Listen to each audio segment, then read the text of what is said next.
Suprimir unitats educatives públiques perjudica i posa en perill a les escoles suprimides i a tot el sistema educatiu públic, sobretot quan, des de l'administració educativa, no només es mantenen totes les unitats concertades amb escoles privades, sinó que s'augmenta el seu número.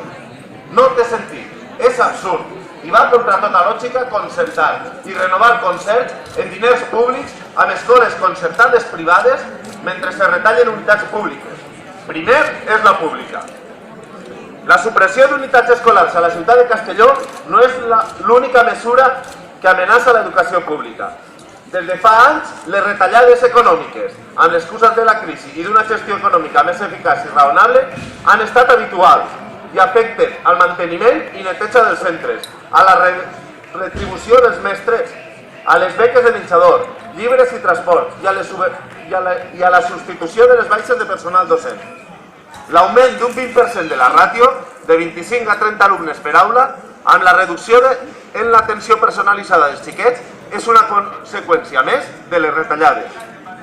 El problema s'agreuja quan mirem al futur i veiem que cada unitat suprimida d'enguany suposarà per als successius cursos com a mínim un mestre i entre 25 i 30 places menys per escola pública.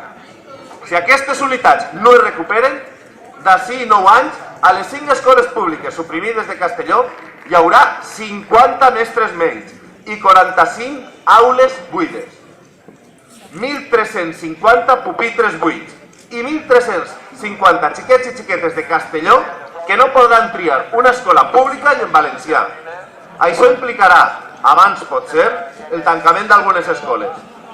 D'avui han convocat des d'Ampes per la Pública, que és un moviment que va començar les Ampes afectades per supressions d'unitats escolars l'any passat, i és per defensar el model d'educació que creiem que és el més adequat per als xiquets i les xiquetes, que és educació pública, educació laica i educació en valencià. L'escola pública, laica i de qualitat i en valencià. La Conselleria, des de fa un temps, està centrant els seus esforços en suprimir unitats en valencià, en concertar unitats en les escoles privades i en tancar les escoles públiques.